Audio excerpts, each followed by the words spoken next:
রাজধানীর বাজারে সবজি আর মাছের দামে নেই কোনো সুখবর। ইলিশ এখনও মধ্য আর নিম্নবিত্তের নাগালের বাইরে। এদিকে গরুর মাংস ৭৫০ টাকা আর খাসির মাংস কেজি প্রতি ১১০০ টাকায় বিক্রি হচ্ছে। তবে মুরগির দাম অপরিবর্তিত। সাদাত হাবিবি সেতুর রিপোর্ট। শিয়া বাটার ও ভিটামিন ই সমৃদ্ধ লিলি বিউটি সোপ, তারুণ্যময় উজ্জ্বল ত্বকের জন্য। রিমার্ক।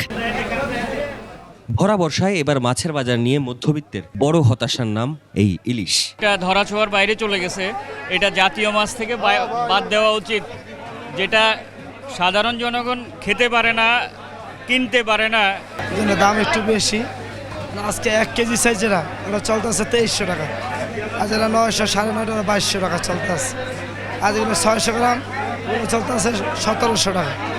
শুধু ইলিশ কেন, চাষের মাছ বাদ দিলে সব ধরনের মাছের দাম বেশি। গরিবের আমিষের আস্থা যে চাষের পাঙ্গাসে, তার দাম অবশ্য এক সপ্তাহে কেজিতে ৩০ টাকা কমেছে, কেজিতে ২০ টাকা কমেছে চাষের রুই মাছ। বাকি সবখানেই দাম নিয়ে খোদ বিক্রেতারাই হতাশ। টাটকানি মাছ ৬০০ টাকা, পুরি মাছ ৮০০, রুই ৬০০, তেলাপিয়া ৩৫০ টাকা। মাছ খুব পাওয়া যায় না, মাছ খুব দাম। বাংলার মাছ ৭০০ টাকা কেজি, দুলুরানি মাছ ৬০০ টাকা কেজি, লাক্কা মাছ ১২০০ টাকা কেজি, লোট্টা মাছ ২৫০ টাকা কেজি, টুনা মাছ ৪০০ টাকা কেজি। ক্রমশই দাম কিন্তু বাড়তেছে। এটা আমার মনে হয় নিয়ন্ত্রণের একটা ব্যবস্থা করা দরকার। সপ্তাহের ব্যবধানে কমেছে ডিমের দাম। মোহাম্মদপুরের টাউন হল মার্কেটে গরুর মাংস বিক্রি হচ্ছে ৭৫০ টাকায়, আর খাসির মাংস নির্ধারিত দামের চেয়ে ১০০ টাকা কমে কেজি প্রতি ১১০০ টাকায় বিক্রি হচ্ছে। মুরগির দামও অপরিবর্তিত।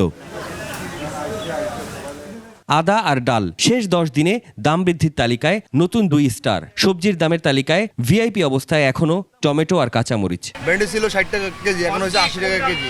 পটল ছিল ৬০ টাকা কেজি, এখন হচ্ছে ৮০ টাকা কেজি। বাড়ে নাই কিসের দাম? শুধু একমাত্র মানুষের দাম বাড়েনি, আর সব কিছুর দাম বাড়ছে। কোন সবজির দাম মানে কমছে? এক সপ্তাহে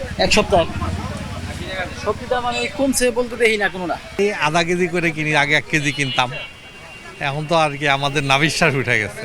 বাজার কিন্তু সবজি বোঝাই আছে, কিন্তু দাম বেশি।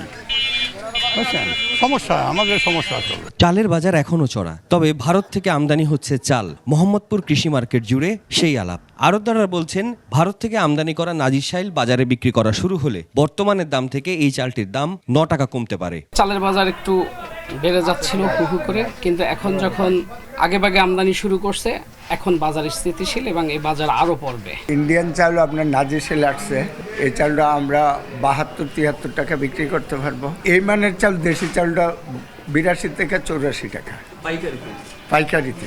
সাদাত হাবিবি সেতু, ২১ টেলিভিশন, ঢাকা।